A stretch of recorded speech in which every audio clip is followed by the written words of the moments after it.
The African American Legend series highlights the accomplishments of blacks in areas as varied as politics, sports, aviation, business, literature, and religion.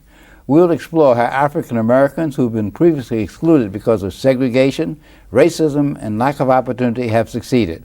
I'm your host, Dr. Roscoe C. Brown, Jr., and with us today is Roger Green, the Assemblyman from the 57th District in Brooklyn, now the current chair of the New York State Black and Latino Caucus.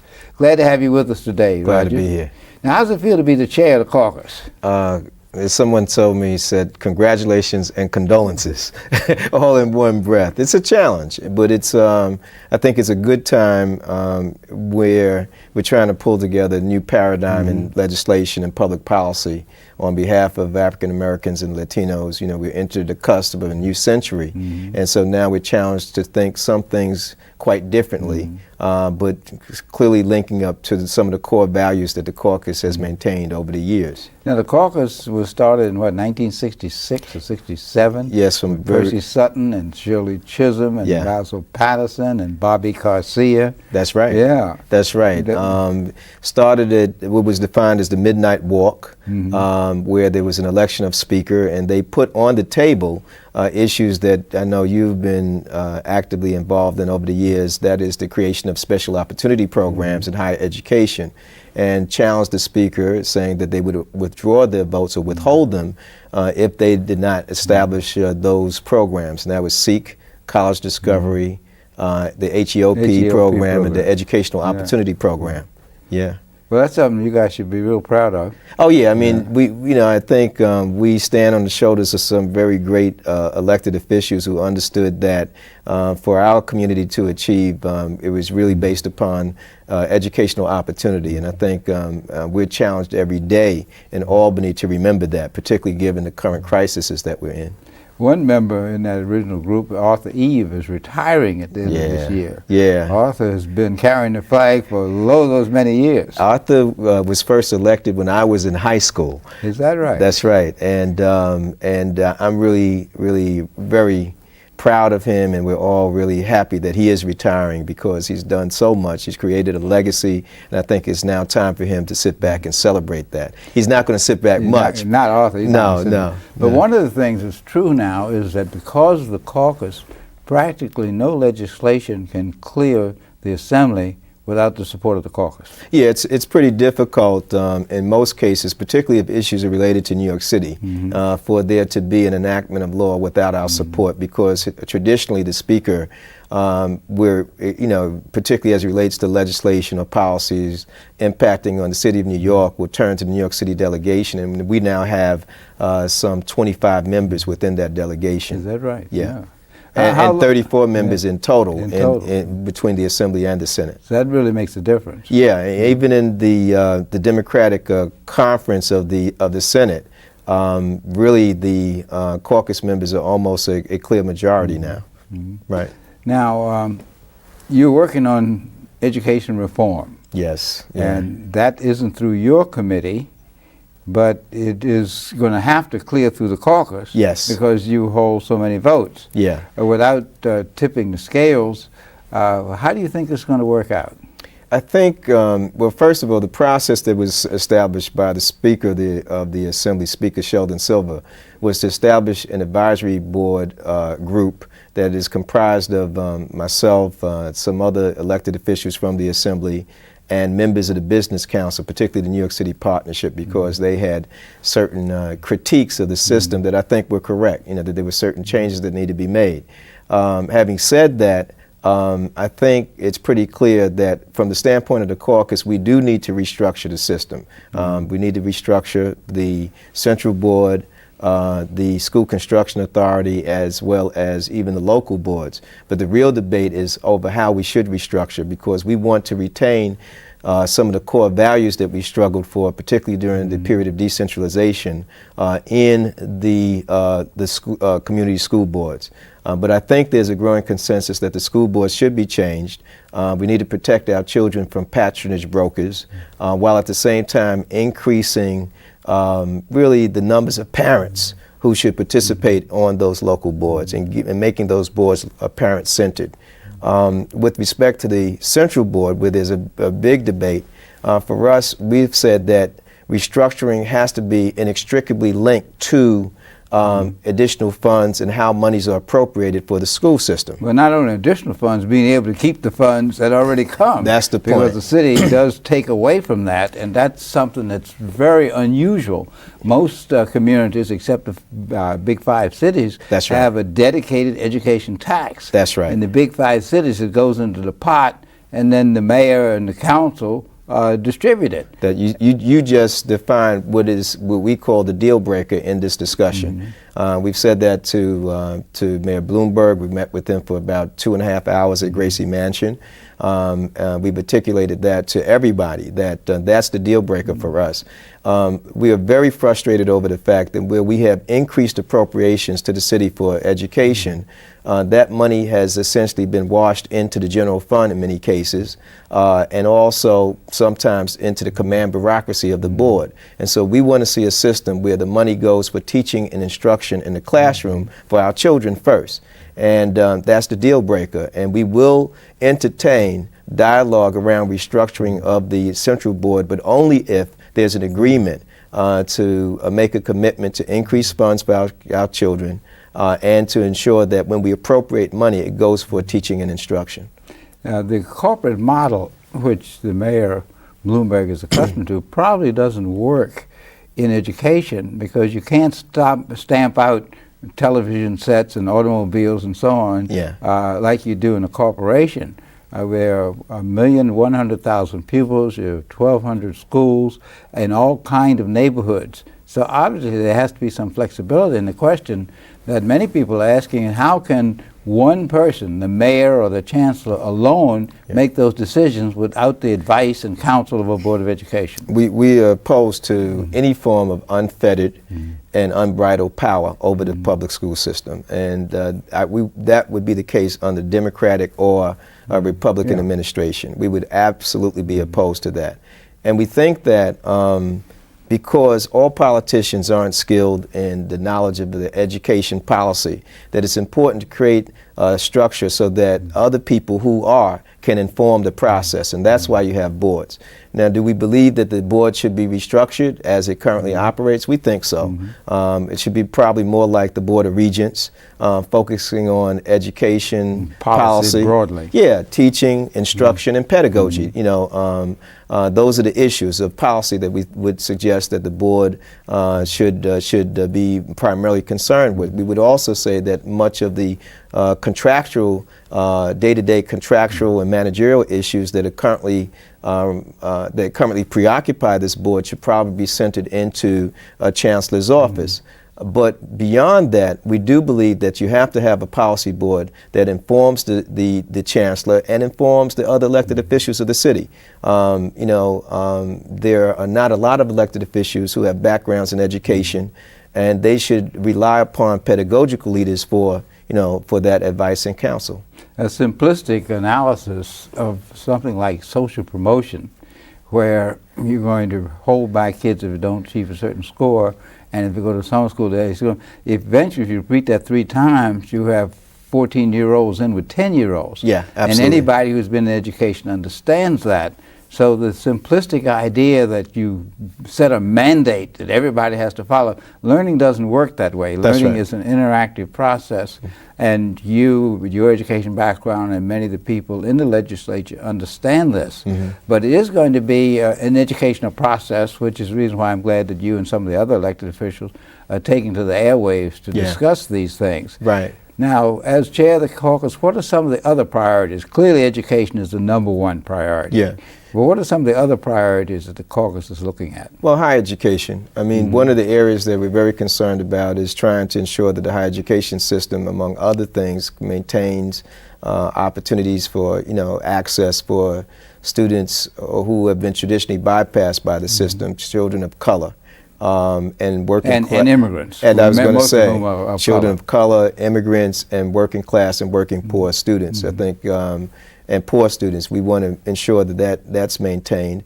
Ensuring that the special opportunity programs that were created by our predecessors, that they're enhanced and strengthened. We're also concerned about issues such as ensuring that there's more full-time faculty within the CUNY system. You can't have a first-class system when you have more adjuncts as opposed to a full-time faculty or a disproportionate number of adjuncts. So those are the issues that I think we're very concerned about, and we want to see that reflected in both legislation and policy, most importantly in the budget. We're very concerned about the TAP program. The proposal that the governor has, we think, really diminishes the value of TAP and really places a burden. For the audience, the TAP program is a tuition assistance program Yes, I'm of the sorry, state yeah. that provides funds for students while they're going to school. That's right. And the governor has proposed that the last third of that be held until they actually graduate, Yeah. which really is a disincentive. Yes. Because people need the money to go to school. So if Right. they don't have the money to go to school, how are they going to graduate? Well, yeah, and we think with this, the governor's playing with mirrors and smoke, that it really is a disincentive. And the program was created to serve as an incentive and an opportunity for folks to complete their education. So we're adamantly opposed to that prescription. Now, Assemblyman Ed Sullivan, who's been the head of the Higher Education Committee for the past X number of years, Yeah. 10, 15 years, is stepping down from Yeah. that. And some people have suggested this is something you might be interested in assuming as a champion of higher education in the Assembly. Yeah, I am. I'm seriously thinking about it. I've served as a chairperson of the Committee on Children and Families for a number of years, close to 10 years now. And it's been very rewarding and it's challenging, but I think we've accomplished a lot with that committee. And for me, it'd be a natural transition to now talk about moving into the next level of development of young folks, which is in higher education. So there's really only been 3 committees that I've ever coveted in the Assembly. It was Children and Families first, and then Education and Higher Education. So, if the God's will, I hope, I'll be serving as chair. Well, you know a lot about opportunity programs. You yourself went to college. That's right. Tell the audience where you went to college. I know about it, but tell the audience. Well, I actually went to, initially I went to Wilberforce University in Ohio, which was one of the first historically black colleges that created real opportunities for African Americans. Right after the slavery. Right after the Reconstruction period, absolutely. And so, that model that was established in the historical black colleges, I think, still has value and should be replicated even in other colleges that serve all races as well, as do the historical black colleges. So, just the experience of that period when I entered school and the challenges to create opportunity programs that my generation fought for gives you some insight into what we ought to be doing, and hopefully building on that with new paradigms that we need today, based upon new challenges of this century.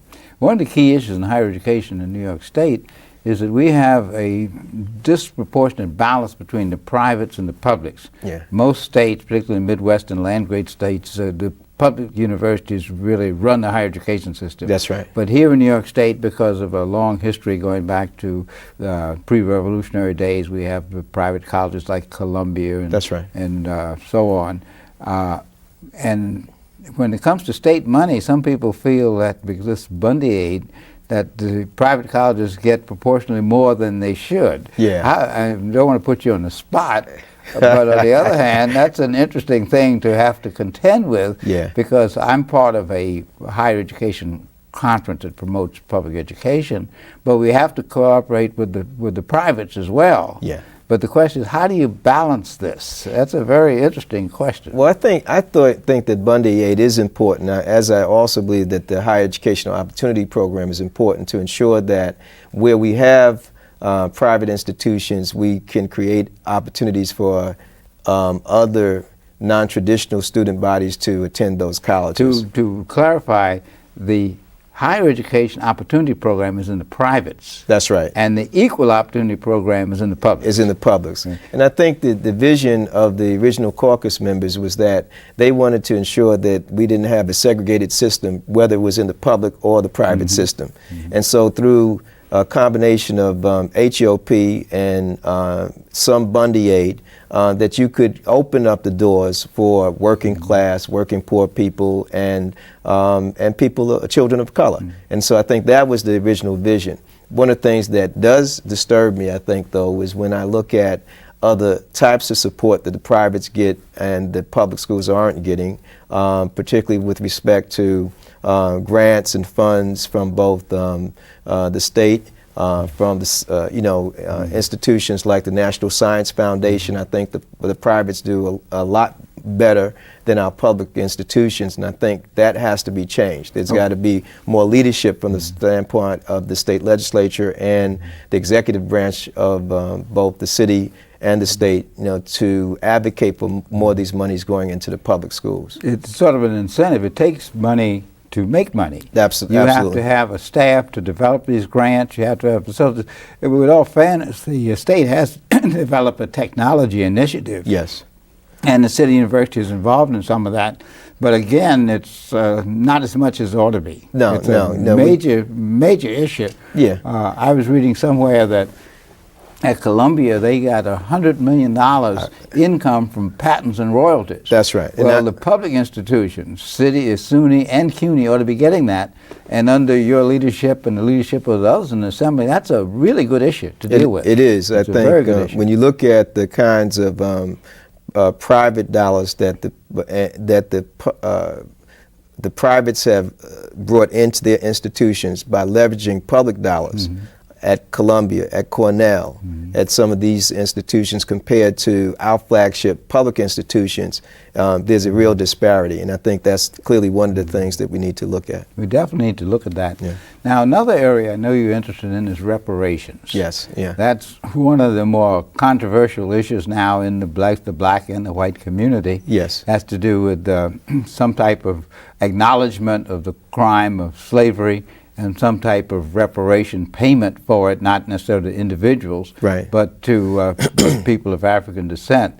Given that that's a bag of words, because the people who came here in 1900, were they handicapped by slavery, or the people who came in 1700, right, or the people in the North, the people in the South? Right. What's your view on this? Because I know you've been studying this. I think you actually have a commission that's looking at this. Yeah, what we did, basically, we looked at it in the context of New York State. What was the impact of the institution of slavery, this peculiar institution, on Africans here in the state of New York? And what we found was that the state government, including the state legislature, was complicit in the establishment of slave codes that represented crimes against the state and also crimes against humanity. For the facts, now, slavery was eliminated in New York State in, what, 18... Well, the first I think. Well, the first what's called the Gradual Abolition Act was in 1799, but it went into effect in 1827. But one of the things that occurred was that the slave codes here actually created a super exploitation of children and really accelerated the dissolution of African families here. The law said that the July 4th of the enacting date, that a woman, if she gave birth to a male child, a female child, the female child would have to be enslaved for an additional 25 years. They used the term enslaved? But they said in servitude. Indentured, right. Right. But it was the same thing. Right. Then they said that males would have to be indentured for an additional 28 years. But then the state legislature also essentially enacted a tax that provided monies to the slave owners to abandon these children to what was defined as the overseers of the poor. And these children were then farmed out to plantations all over the state. Because many of these slave owners knew they would only have these children for a short period of time, it created a super exploitation of children, which was a tantamount to child abuse. In fact, the historic case of Sergeant of Truth centers around that very fact. Towards 1827, many of the slave owners began to farm these children out to the Deep South. And so Sergeant of Truth's son, Peter, was farmed out to a slave driver in Alabama, and that's how she became renowned for her opposition to these slave codes, and that was here in the state of New York. So what we're essentially saying is that we have one bill that says that the state of New York should acknowledge that we as a government were complicit in the institution of slave codes that were crimes against humanity, and acknowledge that and apologize for that. That's a simple bill. Well, how's that going in the legislature? I think we're building up momentum because the other bill is more controversial. But even that, we're building up some momentum because we had a bill that passed the Assembly and the Senate a year and a half ago, 2 years ago, that essentially was built around the same principles. And that bill acknowledged that slavery was a crime and called for restitution to the survivors of the slave camps in Hitlerite fascism. And I was a prime sponsor of that bill. Roberto Ramirez, Helene Weinstein, and myself were prime sponsors of that bill. And so that bill passed the Assembly and the Senate. And so we're now saying that the same core values exist in this bill, and we would hope that this bill would pass the Assembly and Senate also. See, the legal people are concerned that if you make any admission of guilt, this will open the window, which I guess you wanted to be able to sue the descendants of those people who held slaves. And the other community is saying, well, look, we didn't do it. We didn't know anything about why hold us responsible. That's really an interesting moral dilemma. Well, I think the other community is correct. And I don't think that it would be appropriate for us to assign guilt to this generation. I think it'd be immoral and irresponsible for us to do that. But we're saying that individuals are different than systems and social organizations such as governments, corporations, and perhaps even estates, where there's you can find that there was emotional damage, that there was a loss of benefits and wages, that there was a theft of property, and there's a standard of the law that would allow that. And also say that you could change the statute of limitation to address that. And that's what we did with the bill that addressed the same types of crimes against the members of the Jewish community. And we're suggesting that that same standard as a new human rights covenant should also be applied to Africans and African Americans here in this country. Another approach that's being taken is to sue the insurance companies that insured the masters against the loss of slaves. Yes. Aetna is a big company involved in this. Yes, yeah. What's happening with that particular approach? Well, I think, as you know, Deirdre Farmer, who happens to have been a former intern of mine, has filed suit. There's an attorney, Roger Wareham. They instituted a suit this month, and it went into federal court. And with that, what they're again saying is that someone benefited from the institution of slavery, that there should be some restitution, and that that should be given to a community as opposed to individuals.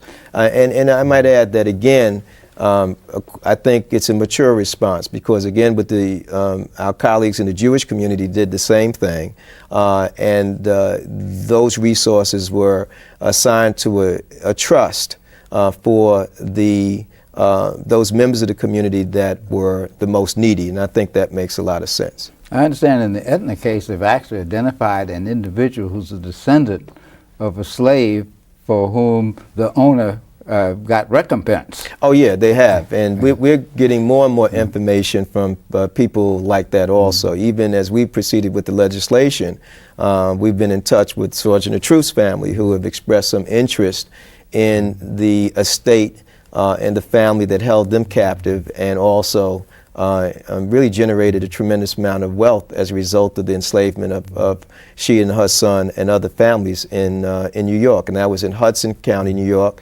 and also in Rensselaer County.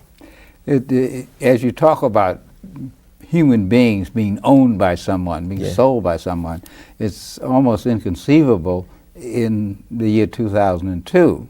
On the other hand, it really is only 180 or 200 years ago.